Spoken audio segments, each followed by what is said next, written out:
Right, 7:33 is the time. Joined now by Labour's Shadow Paymaster General, Jonathan Ashworth, who joins us live from College Green. Good morning to you, Jonathan.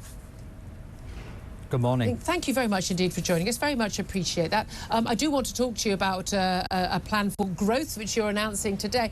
But I do want to ask you first about two other very big stories. First of all, these Met police officers, armed officers, downing their weapons, 300 of them, saying, look, basically, we're not happy about carrying on with the job if we're facing a murder charge. If we do, we need to leave aside the case that this has been related to. That is a live court case. But do you agree with Sir Mark Rowley, the Met Chief, and the Home Secretary, Suella Braverman, that we should support armed officers when they carry out their duties? Well, our firearms units are a really, really important part of our police service. They play an important part keeping communities safe.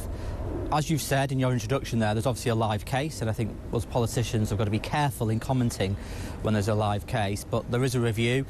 We don't know the details of that review yet. We'll want to see the details as quickly as possible, but obviously we want to find out more about that review. But we do support our fire units. They're a key part of our policing service across the country.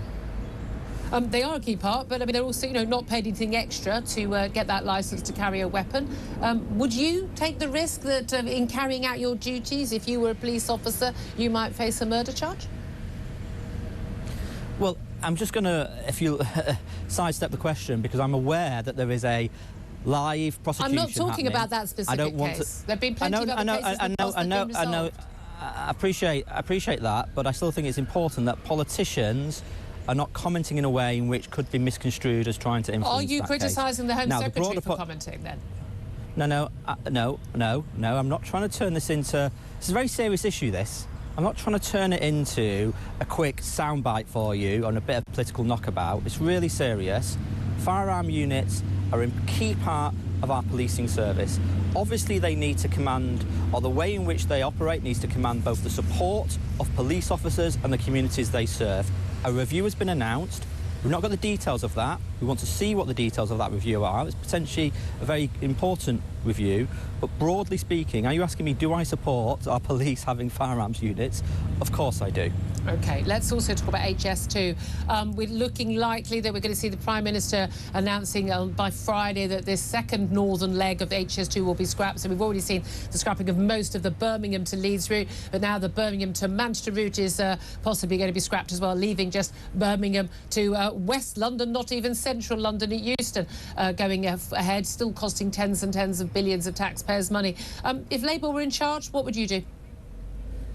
I mean, it's a shambles, isn't it? I mean, we know nothing works after 13 years of the Tories. It seems like nothing can get built either after 13 years of the Tories. Look, we've always said we support HS2, but we can't offer a, if they blow the budget on this, we'll have to respond appropriately. But we're still waiting for the government to outline actually what they are going to do. Is it just going to be from West London to Birmingham? Is it going to go to Manchester? By the way, I was quite staggered. I just listened to Andy Burnham on a rival radio station to yours, saying no minister's even spoken to him. I think that's quite staggering. Look, the government need to clear this up. They need to clarify the situation urgently. Does Labour's policy depend on what the Tories announce? Surely Labour have a clue whether they would want to keep HS2 or not. They would know already which leg of it.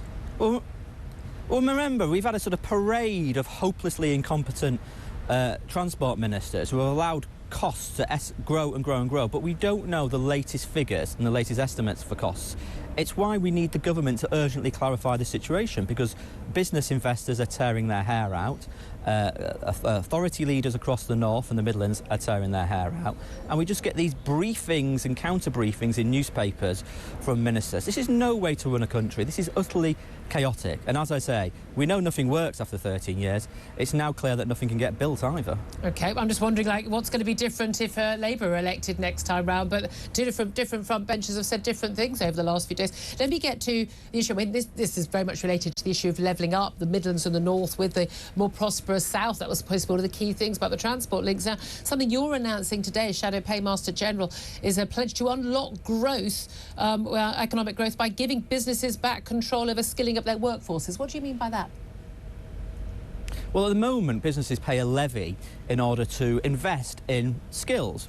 But because of the very restrictive red tape the government have imposed upon the way that levy operates, it's called the apprenticeship levy, a lot of businesses have to give their money back to the Treasury and not spend it on reskilling their workforces. We think that's crazy. We want to cut away this red tape so businesses can use their money to skill their workers. Because you know, I mean, I used to come on your show lots of times to talk about the numbers of vacancies we've got in the economy and how a lot of our workers have not got the skills needed for the economic challenges of today, indeed tomorrow. So let's allow businesses to use that money to invest in the skills and retraining of their workers. Look, we're the party of economic growth and stable economic management. We want to really grow our economy to spread prosperity. We want to get the best growth in the G7, and one of the key ways of doing that is having a really good skilled workforce. And if you're skilled, you get higher wages, which is better for you and your family, especially at this cost of living crisis when everyone's really struggling with a mortgage up and the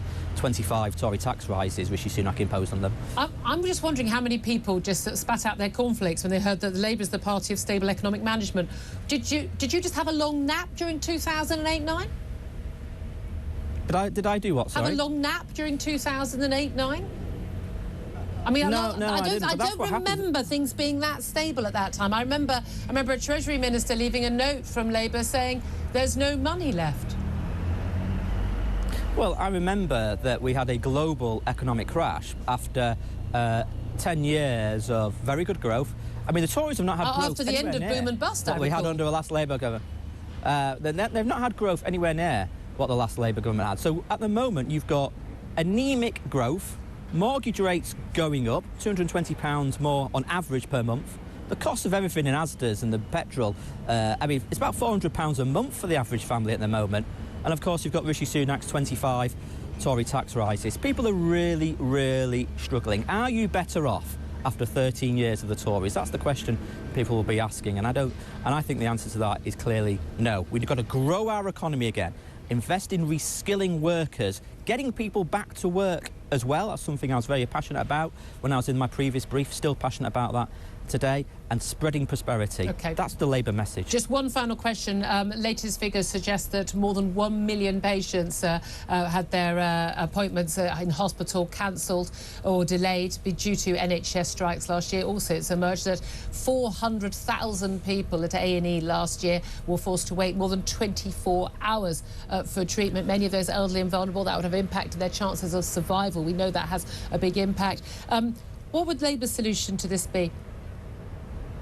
Well, we need more doctors and nurses in our NHS for a start, and we've put forward a detailed plan to recruit more doctors, nurses, midwives, paramedics and other healthcare professionals. On the broader point about industrial action, in the end, the Health Secretary and the Prime Minister have got to engage in a serious negotiation with the trade unions, like has happened in other sectors. It just doesn't happen in the moment, and who's paying the price? Patients are paying the price. OK, so Labour would be getting round the table with the BMA demanding a 35% pay rise over a few years? Well, we'll be getting around a table. I mean, that's what you do. You get around a table and be a good start. You know, negotiate. All right. Sorry? We'll leave it there. I know you've got to go. Jonathan Ashworth, Labour's Shadow Paymaster General. Appreciate you joining us there live from College Green.